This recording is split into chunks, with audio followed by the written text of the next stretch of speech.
Hi there, I'm Chris Marion here at Circle M Market Farm on the cusp of fall, and you're listening to the Queen Bee Sessions, conversations with Wisconsin women in conservation. We're here to tell stories about all the good work being done by Wisconsin's women farmers, landowners, and conservation professionals to protect the soil, water, and wildlife of this great state. We hope these stories might inspire and encourage you in your own efforts to nurture the land and yourself. The Queen Bee Sessions are a project of Wisconsin Women in Conservation, and you can connect with us at wiwic.org, WIWIC.org, or on Facebook, Instagram, and Pinterest. Today, it's my great pleasure to be talking with Kirsten Jurcek of Bratset Family Farm in Jefferson, over in the southeastern corner of the state. Welcome to the Queen Bee Sessions, Kirsten. Thank you so much, Chris. It's nice to be here. Kirsten is a grass-fed beef grazier and one of the conservation coaches for Wisconsin Women in Conservation. That means she serves as a mentor and guide to other women farmers and landowners who want to implement more conservation practices on their land. But she is a busy professional mentor to both men and women in many different capacities, including her role as a grazing specialist with Glacierland Resource Conservation and Development, where she develops grazing plans for clients and also arranges field days for folks to see conservation practices in place right on farms across the eastern part of the state. I love the Glacierland motto, Kirsten. It reminds me a ton of you. The motto is conservation that works, bringing together science and community to grow Wisconsin's economy and protect our natural resources. That's you. That's what you're all about. But can you talk about how it all started for you? How did you become so passionate about conservation farming? What's your origin story when it comes to the... So my origin story is I grew up here at Bratset Family Farm. I was raised here. My mom was a farmer. I think she started farming maybe when I went to school and she had some more time. She started farming. So my mom and my late father purchased this property, or a portion of this property, in 1968. And they rented the land out for a few years, but my mom always had wanted to be a farmer. She had an ag background growing up. And so she started farming, and my brother and I were with her, when we weren't at school, and we farmed with her and learned to farm from her. And she was always very much a conservationist. And so I feel like growing up, we didn't really know there was a different way to farm than to be a conservation farmer. So then when I grew up and went to college, I thought, boy, whoever wants to work so hard for so little is crazy. Leave this long driveway and head to college and get a great job. And, farming is a great life, but it doesn't pay very well. And so it's pretty crazy. So I graduated college and worked for an environmental consulting firm for many years. And while I was working for a consulting firm, I did environmental cleanups and some land use planning.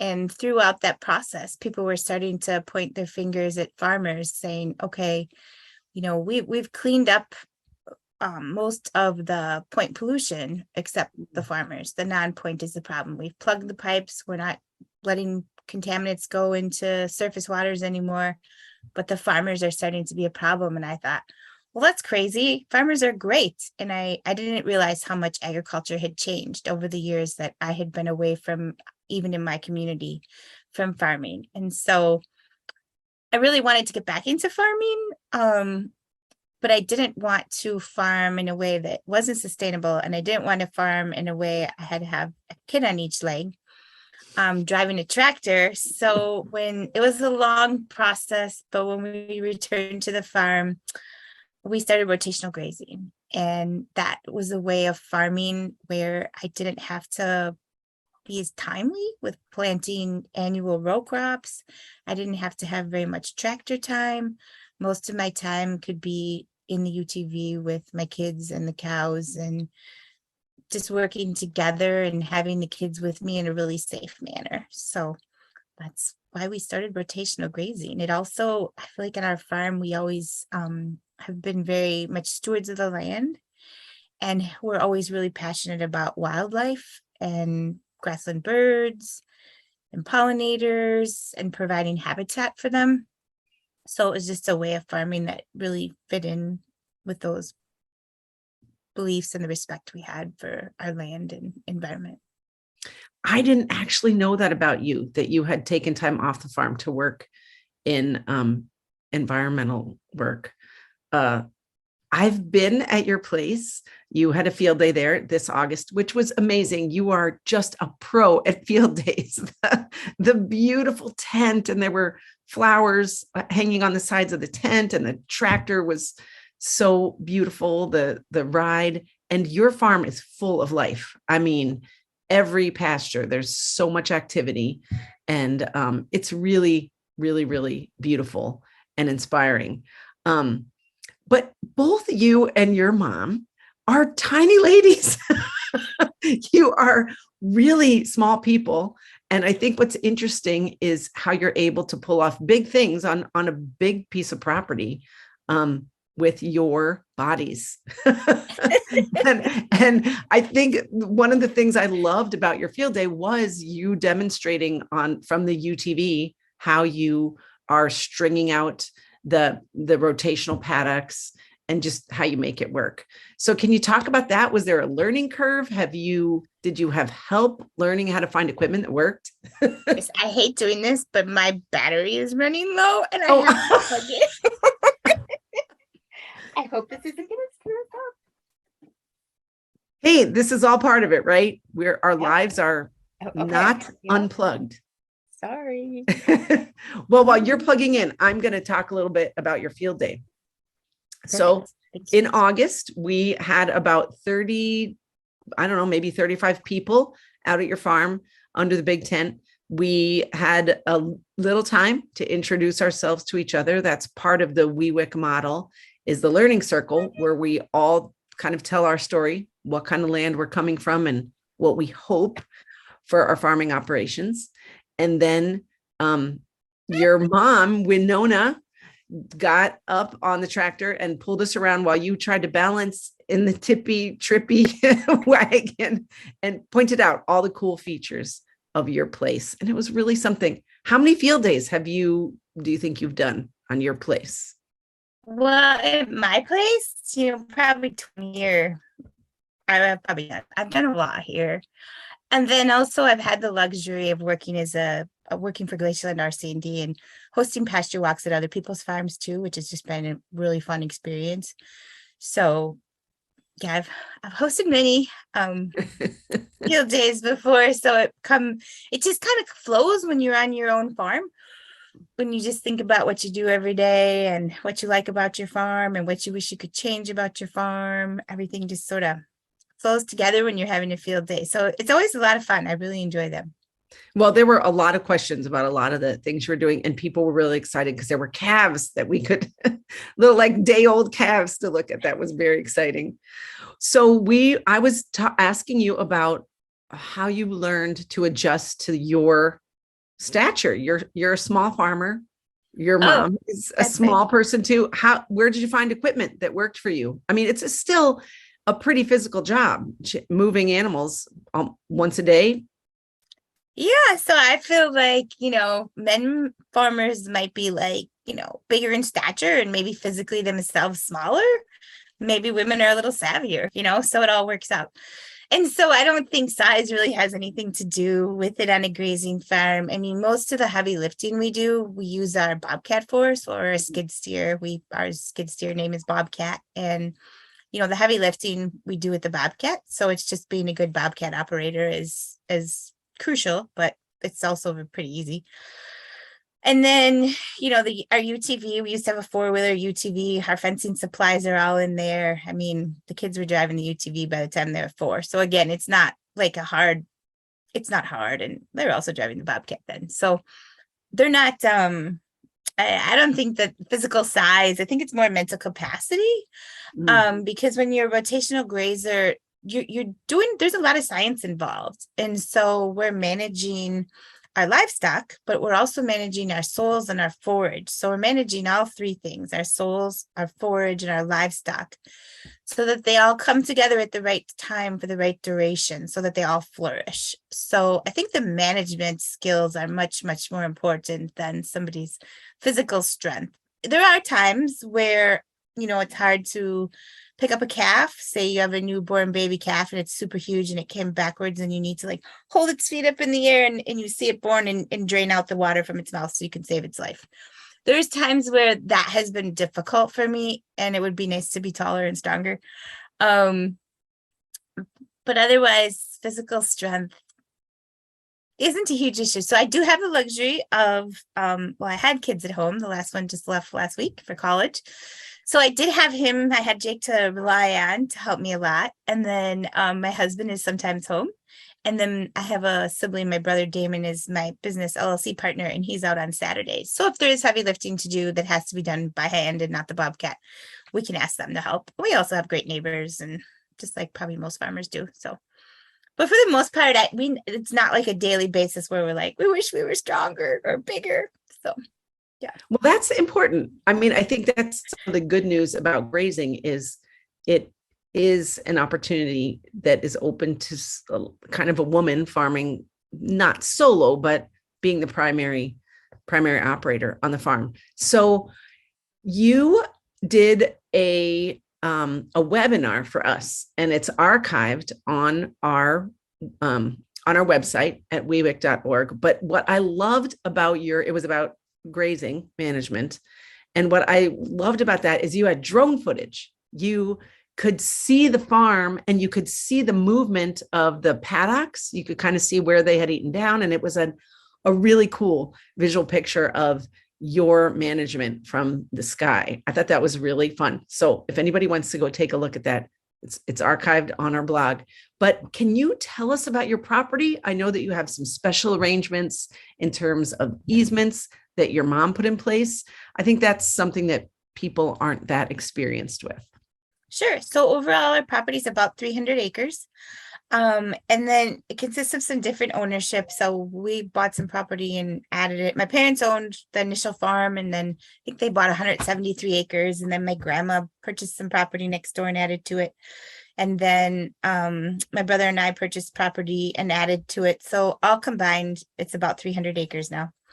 And of that 300 acres, we have about 150 acres of cropland. The cropland is all in grass or perennial cover. So rotational grazed pastures that sometimes are pastured and sometimes hay is cut on. And then we have one silvopasture or alley cropping field on our farm that we lease some land out to Casey Dahl from Farrell Farms for his fruit and nut trees. So then we have a lot of woods. So we have woods, we have wooded wetlands, we have a wildlife pond, we have 2 ponds. So we have some prairie that used to be in the CRP. So the prairie was established under the Conservation Reserve Program on some highly erodible land, but I guess just a lot of woods. So that's fun, and it's a whole different management job to manage woods as it is to manage pastures. And I personally find pastures to be much easier to manage than woods. So one of the things that my parents did was they were very interested in preserving the land they had purchased forever for agricultural land and for wildlife habitat. So my mom put a conservation easement on the property, and a conservation easement is a property. There's too many P's in this sentence. Well, I know perpetuity is in there. Property is in there. So the property is protected from development into perpetuity. So forever. So it's a pretty serious thing. But I also think it's a really cool thing. So the property, she put a conservation easement on it. And what a conservation easement is on ag land, what it basically consists of, there's a lot of complicated details, but basically, if you're selling your development rights, which is what we did through the conservation easements, basically you would have an appraisal done of your property, and the appraisal will show what is the value of rural residential lots on your property, and what is the value of ag land. So it's very different on every farm. It's super specific to your farm. It's super specific to your local and county zoning, because Mhm. zoning, you know, dictates in Wisconsin what we can put on our property, right? How many lots can we put on our property? What's it zoned as, whatever. So based off of that, the appraiser does the appraisal, and then they see what, ag land is selling for in the area. And when you sell your development rights, you basically get a payment, which is the difference between residential lots and ag land. It's a lot more complicated than that, but in a nutshell, I feel like that's the basis. And then through this whole process, you work closely with a land trust or a purchase and development group. So we personally worked with a fantastic local land trust, Drumlin Area Land Trust. But there are also sometimes counties that, I know, like in Jefferson County has a purchase as a development rights program, PACE program. So there's, depending on where you are in the country, and I would encourage people to go to Gathering Waters in Wisconsin or American Farmland Trust to get lists of local land trusts, or even just call Gathering Waters and say, hey, do you know who my local land trust is, if you're interested. But there's NRCS cost share available for 50% of the conservation easement price. And then when we did ours, Wisconsin Department of Ag .cap had a PACE program, a purchase of conservation easements program. That program is no longer funded. I really wish our legislature would refund it. They're not making any more ag land, and protecting our ag land is really an important thing to do, I think. The other thing that's cool about it, and I think helping in our transition, is that beginning farmers don't have a lot of money. Retiring farmers have a lot of equity, but frequently not a lot of cash. Right. And so that's why we see, I think sometimes why we see so much development, because the farmers, they're exiting farming and they need money for the nursing home or for whatever their next step in life is. Right. And the money is in the ag land. And so you're going to get more money if you split it for development normally. So putting that conservation easement on it can either pay the existing landowner, they would have money then to sell the property for less potentially, or if the property was sold to the beginning farmer and the beginning farmer put the conservation easement on it, they may be able to pay their mortgage off in half. So there's just a lot of benefits to it, but again, they're not making any more ag land, and we all need to eat. And as much as we all need to eat, I also feel like the wildlife, we need habitat, we need to improve the organic matter in our soils, we need to protect our waters. And so I feel like the conservation easement was probably the first step in conservation we did on our farm, and then putting it all into rotational grazing. Rotational grazing is sort of our short-term conservation. Our conservation easement is sort of our long-term conservation. And we really kind of implemented it all at the same time, but they work really, really well together in my mind. Well, you are the embodiment of so many interesting values. I've known you for some time. We're fellow Wisconsin Farmers Union members. We've done some traveling across the country, really, to different events. And in the time I've known you, I've picked up a couple things. One is that you really, really value conservation. You really value community. And you also really want farmers to make money. You talk a lot about profitability, how farmers have to make money.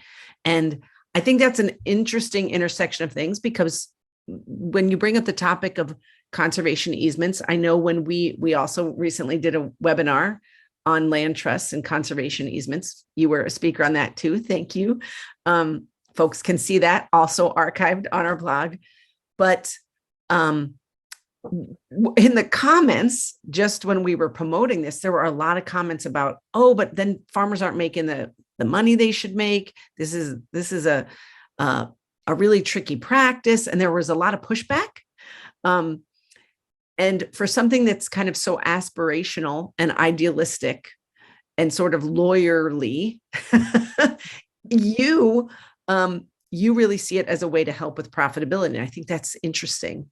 Can you talk about your value of profitability on farms and how that plays into the work you do with Glacier Land and how that plays out on your farm? Sure.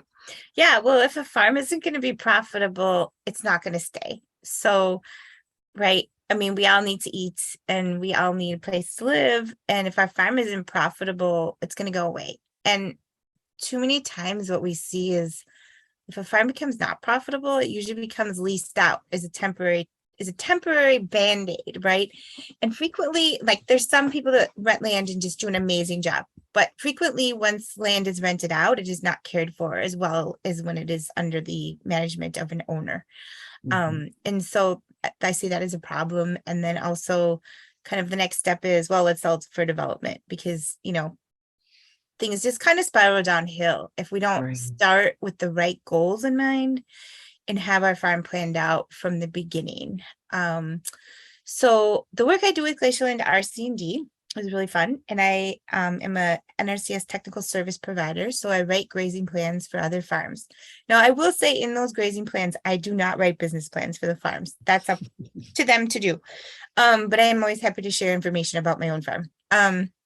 And so those grazing plans basically are a plan to lay out their farm, to convert it, some of it, all of it, depending on how many livestock and what species of livestock they have, depending on their fertility and the yields of their soils, depending on what's there and how long it's going to take to get there. So it's really a long-term plan to take a farm and convert it to a farm that looks like our farm.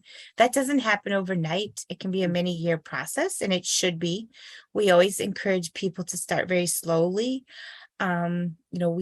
We did some things where we like jumped in head over heels and we're like, let's get chickens and pigs and ducks. And we have all these cattle and stuff, some dairy cows. And, that gets really tiring and overwhelming. And when you sit down and do your enterprise budget, you're like, whoa, that didn't make me any money.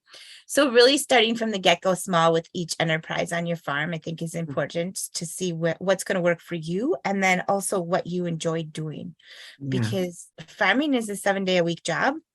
And if you don't enjoy it, that's also not good. So that is super important to realize that, yes, Sunday morning is just as early as every other morning.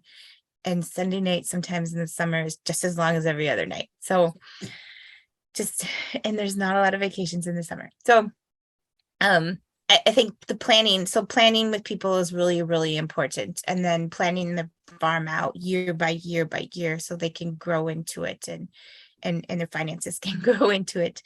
And one of the cool things about once we do a grazing plan for people, then they are eligible to go to the NRC, their local NRCS office, and get cost share for the things they need to develop that grazing plan. In most cases, so they can get cost share on fencing, they can get cost share on water lines, they can get cost share on planting pastures, they can get cost share on the practice of rotational grazing their animals.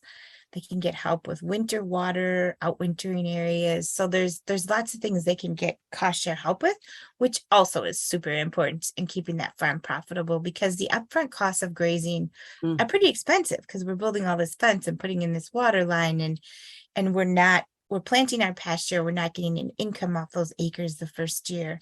Right. It takes years before we get income as rotational grazers. If we're starting a herd with cow calf, it's year 3 until we're marketing the animals. So like putting that all into play and phasing that in is really important to make sure that people are financially viable. And I've been doing grazing education and hosting pasture walks for a long time, but I really didn't want to become a grazing planner till I was very confident in my own financial productivity on my own farm, because you're really playing with somebody's bottom line as a grazing planner. And that's super, super important.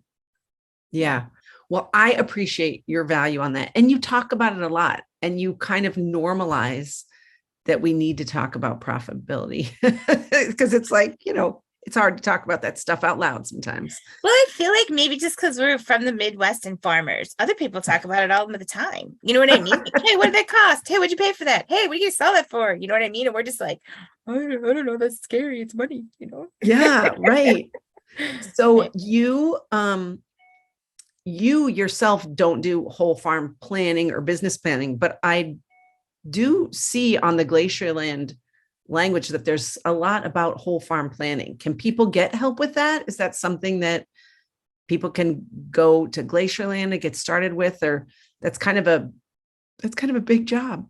Yeah. So we would really kind of we kind of bring those pieces together for people. So I don't do a whole plan for a farm, but we bring those pieces together with our different partners and networks and connections. So yeah, people are welcome to reach out to us.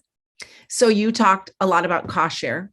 Can you tell us what cost share means and how do people find NRCS?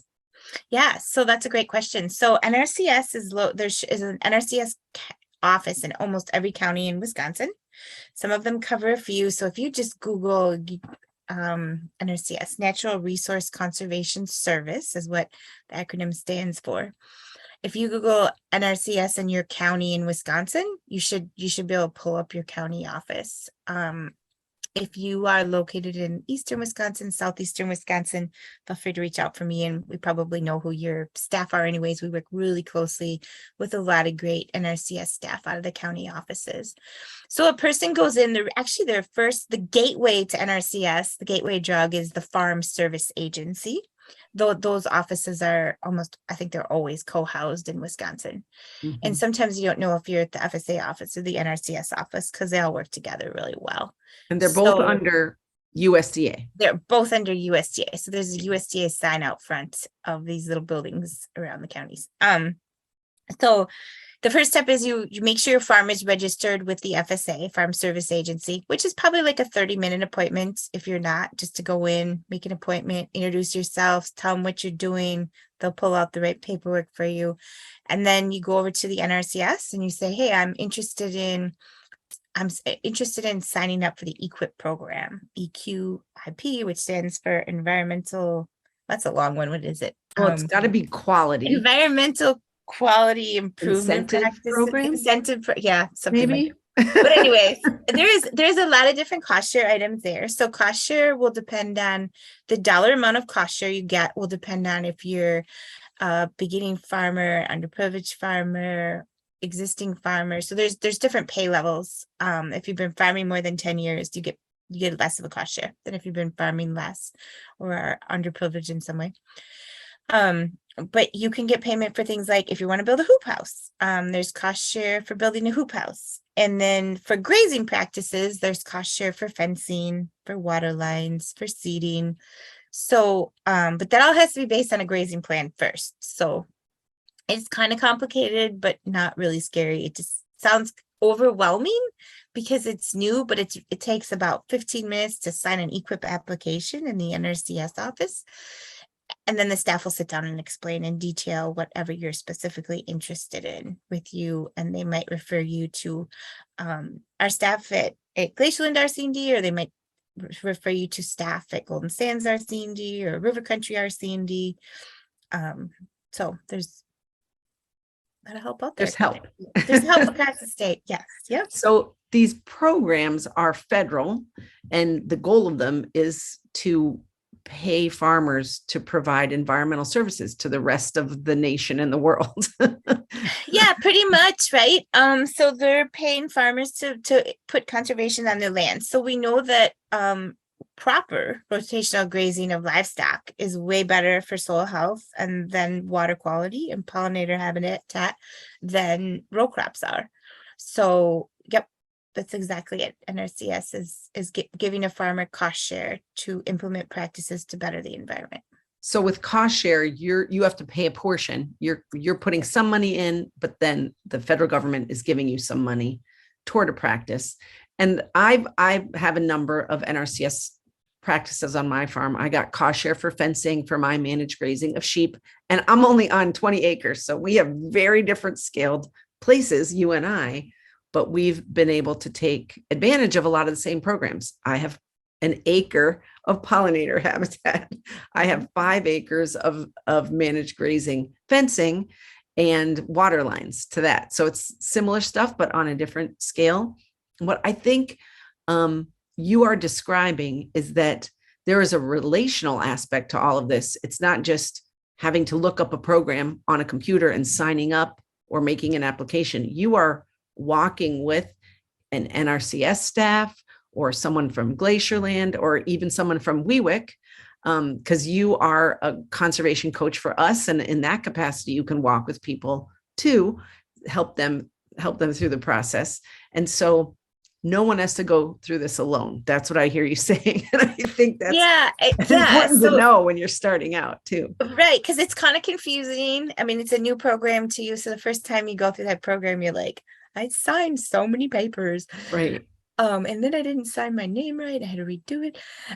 So yeah, it's a little confusing, but it's fine. I mean, it's really navigable. And like you say, we're there to help. So yeah.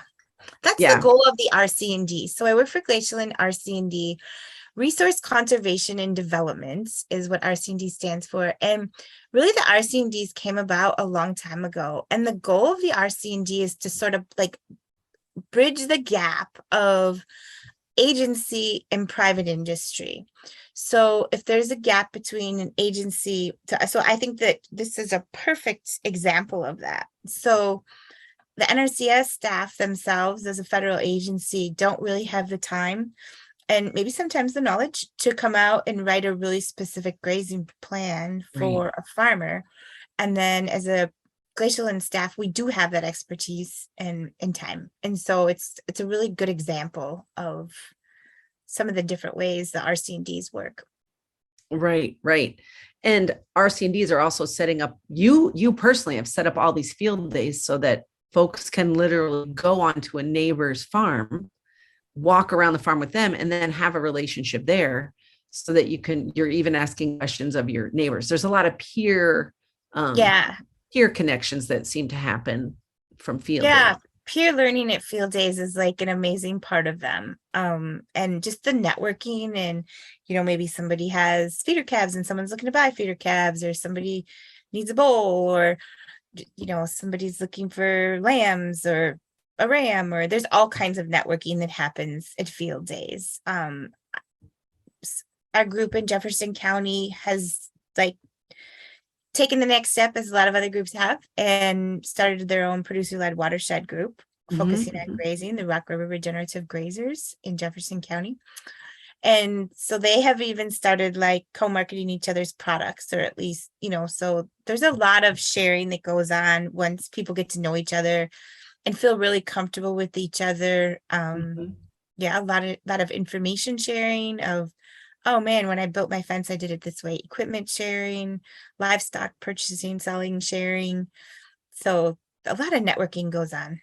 So can you explain what a producer-led watershed group is? And do you have a website? Can people look that up? Yeah. So the Wisconsin Department of Agriculture started a funding program for farmer-led groups called the Producer-Led Watershed Protection Program. And that is run by DATCAP, Department of Agriculture. And I think it's been going on since 2016. And there's maybe 40 producer-led watershed groups around the state. DATCAP has a list on their webpage. Our specific group, the Rock River Regenerative Grazers, focuses in the Rock River Basin portion of Jefferson County. And we focus on regenerative agriculture in the form of rotational grazing. We're all about regenerative agriculture. And our webpage, we have a webpage. If you just Google Rock River Regenerative Grazers, it's a little, I don't have it in front of me. It's a little different than our name, but really similar. And so we also host field days and pasture walks. We did this year. We're just in the process tomorrow of finalizing a grant for the next year's application round. So the producer-led watershed groups, most of them do some education and outreach, and then they also do some on-farm practices to protect soil and water quality, soil health, and thereby water quality. So our group did soil sampling for nutrient management. And then our group also did cost share for interseeding and fertility of our existing pastures. So enhancing the sward density and the root diversity in our existing pastures to enhance soil health and thereby water quality. Well, that's a lot of science right there. And you were mentioning how the PACE program is no longer funded by the Wisconsin legislature, but the producer-led watershed funding is very stable and secure. It's very hot right now. Everybody loves the producer-led watershed grant program. So there is a fair amount of funding, and it's kind of a pass-through money from DATCAP that you all can make cost share grants to people in your watershed. So these are place-based. You can't just make a group out of your friends across the state. Even though you guys are all regenerative ag, you also have to be in the same watershed. Can you talk about watersheds? It's kind of a hot new way of looking at our geography. What does a watershed? Watersheds are just a basin in which you live in, where the hills from around you all drain into the same watershed. So watersheds can be very small. They can be little Hub 12 watersheds. So for example, my little watershed area would be the Skeppernong watershed, because that's the creek that my farm directly drains into. But then the Skeppernong dumps into another river that dumps into the Rock River. So my larger watershed for the region I live in is the Rock River Basin. And then, the Rock River dumps into the Mississippi. So we're also within the even larger watershed would be the Mississippi. So watersheds water starts uphill and flows downhill, right? So a watershed is basically area in which all the rain, any surface water that hits the landscape will flow into a surface water body if it gets that far. Hopefully it doesn't get that far. Hopefully it infiltrates and then maybe the groundwater recharges the river. But if it does run off, that's the river it runs into. So the basis of a watershed is, so I guess I would think of it maybe is like a water holding space of land. Well, I've seen some pictures, like maps done of the watersheds in Wisconsin. And when you look at them, or even just the waterways, it's really like looking at your circulatory system. It looks like blood vessels. And really, watersheds are what connect us all to each other. All water is in some way connected. And I think it's a great way to think about community, is we're all working together for the health of this water body, which of course is reflecting the health of our uplands. Yeah, it is. And it is. And so it's a little bit scary sometimes to look at our water bodies in August, our surface water bodies, and see how green they are, because they didn't used to be that way. So that's why I feel like regenerative ag is really important, so we can stop the runoff from row crop fields and the nutrients and the total suspended solids into these surface water bodies. Maybe we all just talk on our phone when we're driving all the time now, but like, I can't believe people don't notice and ask any questions. Like, why is the Rock River in Fort Atkinson, Wisconsin, totally green in August? That's why regenerative ag, I feel like, is super, super important. And all kinds of different conservation practices, truly. Can you explain what regenerative ag means? So regenerative agriculture is a system where, just like we say, we are regenerating the landscape. So when we look back at what used to happen in our landscape, the bison roamed across the prairies and fed themselves, and then they, roamed back, and there were tall grasses in Wisconsin and oak savannas, and the tall grasses were very, very deep rooted, and they provided a lot of food for wildlife habitat and kept the soil in its place so that it didn't run into the surface water bodies. So when we're doing regenerative agriculture, we're just trying to mimic nature and recreate that same system. And it's a very synergetic system where we make some changes. Everything just spirals and gets better as we go. And we are actually truly regenerating our soil. So by planting our perennial pastures, sometimes with warm season grasses, in some areas we are trying to add more warm season grasses. I know Gwinnett Hills Farm and Waukesha is doing an amazing job with that. Other farms are around the state, but even our cool season grasses, there we have very diverse grass and legume species with very different root structures. So in that way, we are enhancing soil health. And then the practice of rotational grazing and having the animals deposit their own waste and their mouths snip off the grass. I mean, we're just recreating what was here in a little bit more productive fashion, right? And then as we increase soil health, our water holding capacity of that soil majorly increases. And as we have more grassland on our hills, close to our rivers, our runoff majorly decreases or just goes away.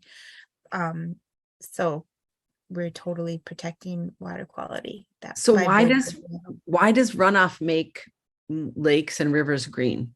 What's going on there? Well, so we have phosphorus from coming off of our fields and going into our rivers, which causes the algae blooms in their surface waters. So and we not only do we have the phosphorus, but we also have we have total suspended solids that is also just like decreasing the amount of oxygen available to the fauna in the flora and fauna in the water bodies, right? So it's not just phosphorus, which we might think of as fertilizer or that's applied in one way or another, but it's also just dirt itself isn't good for exactly water. Right, exactly.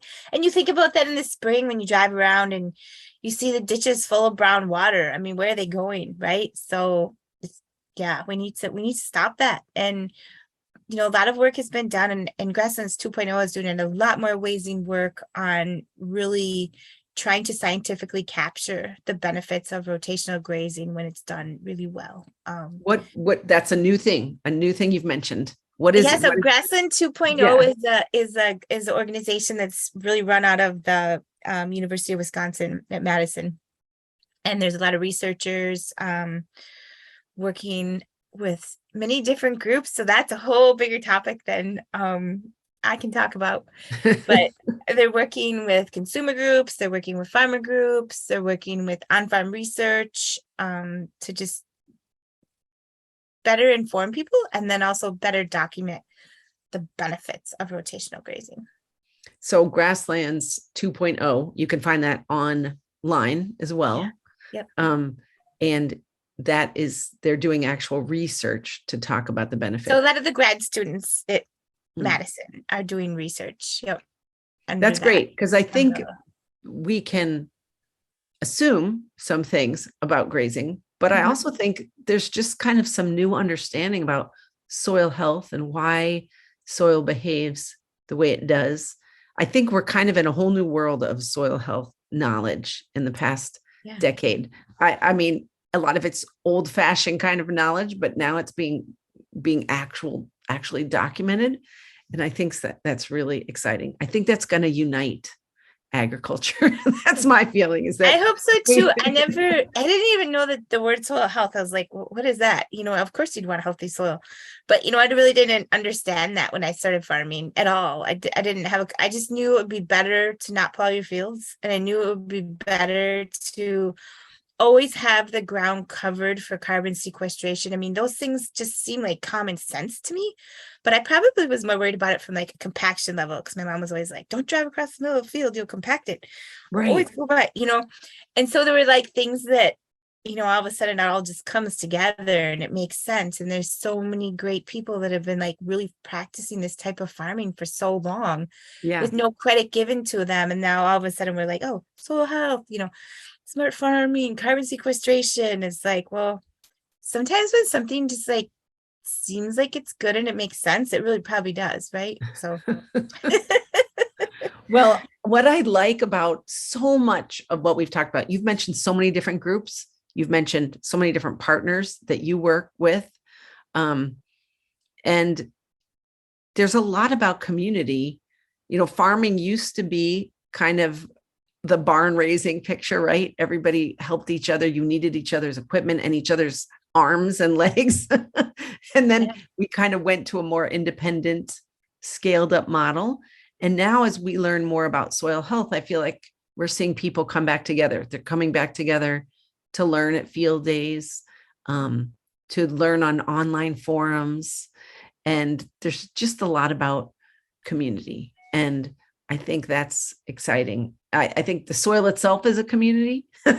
Yeah. So we know that like under the ground, there's lots of creatures that are contributing to the health of the soil, and above ground, we're seeing communities of wildlife and people, moving.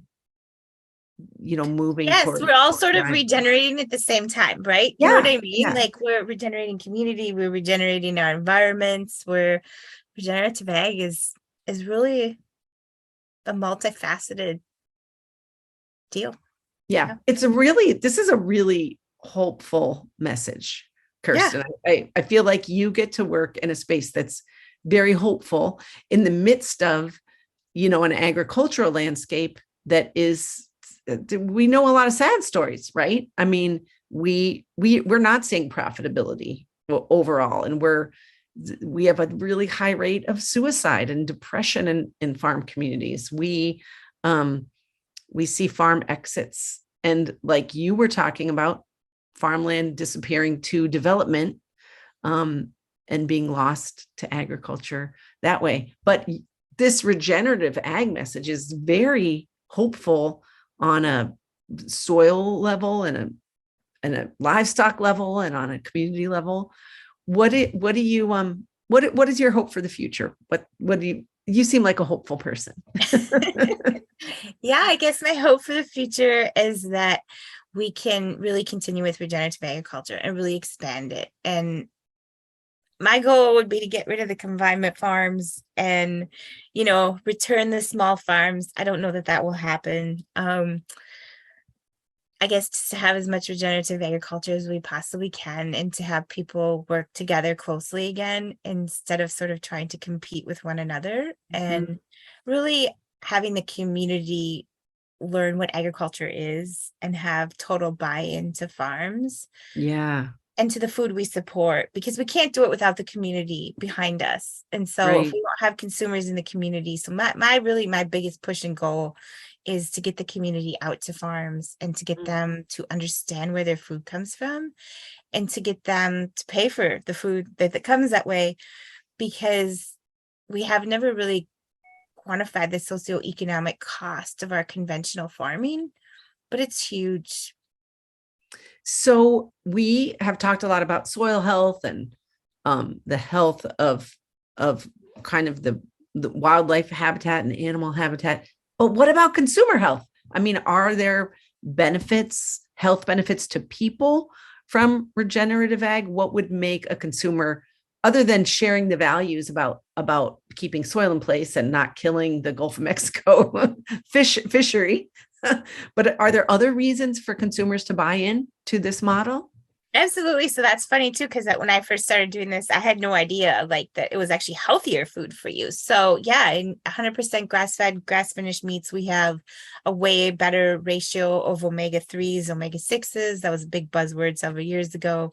It's probably healthier than eating most fish we have in Wisconsin, because most fish is farmed fish, and so it's fed corn. So our grass-fed animals they're healthier. So the meats and dairy and eggs that we're getting from these livestock are better for us, way healthier for us. We're also in regenerative agriculture, we're not using chemicals, so we don't have that chemical release to your food supply or even just to the atmosphere or to our soils. So there are a lot of health benefits to people and to the landscape, which again just work together in time to get better and better. So yeah. Well, it's good work that you're doing. And I really appreciate the work you're doing for Wisconsin women in conservation. I think mentoring both experienced and beginning farmers who are women and don't necessarily feel comfortable in every field day setting, I think it's really important. What would you say to a woman going into either coming into farming new, like your mom did, or who is transitioning from maybe confinement to a more regenerative model?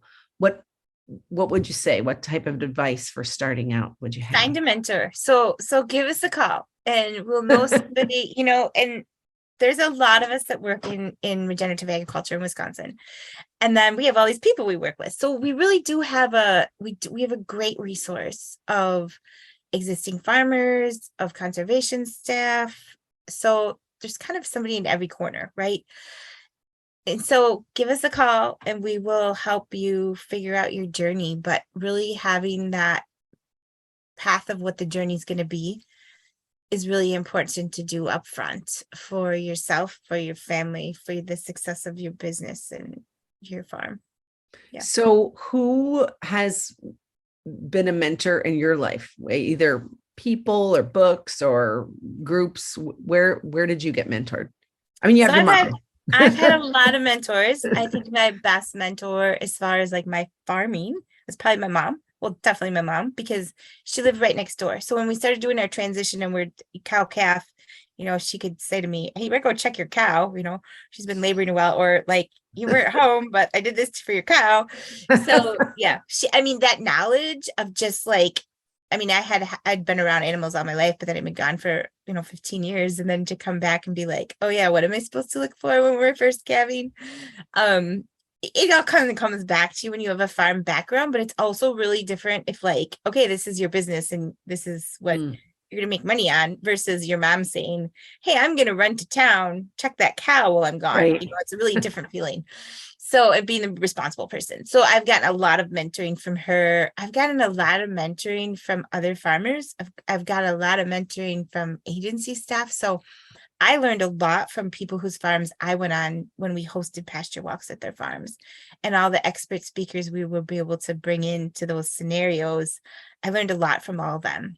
I've learned a lot from people coming to my farm. I'm very much open to corrective criticism for something I'm doing wrong. I learned a lot from, and I think one of the people that motivated me the most to farm this way was Laura Payne. A lot of people know the name Laura Payne, but when I first met Laura, she was with Columbia County University Extension, and she and her husband were rotational grazing, and she was teaching other people as an extension agent how to be a rotational grazer. So I got a lot of motivation from Laura over the years, but just a lot of different people. I think the whole community-ness of rotational grazing and pasture walks and just networking and knowing people is really invaluable when you're doing a type of farming that everybody in your neighborhood isn't.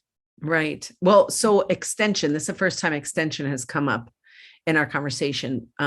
So extension is more state-based, and there are county ag agents. How do That's people all find? changed over the years. So that used to be very much that case. And then about the same time, the PACE funding went away for conservation easements. Unfortunately, University Extension was very much downsized. And now they're trying to go through a new growth period. So we can probably see, hopefully we'll have, more help through extension. But I think that's another really important part of the RC&Ds is we're gap fillers. So when extension went away, we were able to kind of come in and fill the gaps. So yeah. Well, I think I have this new book that you might like. Have you read this yet? I have not. Is it? But your food aid, that looks great. Is it backwards to you or forward? No, it's forwards. Yeah, but your food aid. So David Montgomery is the author, and he wrote a book many years ago, maybe a decade ago or longer, called Dirt. Something like Dirt, the End of Civilization, or something like that. And it's all about what you were talking about earlier. He kind of documents over time across the globe how when land ownership transitioned from owner managers, people actually working the land, to people renting, the step away from ownership and kind of that legacy of building soil went to more of like a use the soil up idea. And he documents how each civilization crumbled as their soil was lost. It's a really sad, sobering book. But in intervening years, he's written a couple other books that are very hopeful and focus on the regenerative ag practices. And this one, What Your Food Ate, the subtitle is How to Heal Our Land and Reclaim Our Health, which is everything we've just been talking about. So there's a book recommendation that you got for free from this podcast. I saw him speak this year at the Soil and Water Conservation annual convention in Denver. And he was great. And he's very hopeful. And I remember when I read the book, I was just like, when I read Dirt, I was just like, oh gosh, this is really, really depressing. Well, we have to focus on the positive, right? Or we won't get there. So, well, yeah. And I think you are someone who really does that. And I appreciate your sunny attitude, and also your generosity. And I think you're describing a whole community of generosity, but you in particular have been very generous with your farm, with your knowledge, and with your time today. I know you're busy and it's getting to be the end of everything in terms of harvesting and what we can do this year. So thank you for spending an hour with me. And thank you for the field day in August. It was amazing. And thanks for being a mentor to so many people.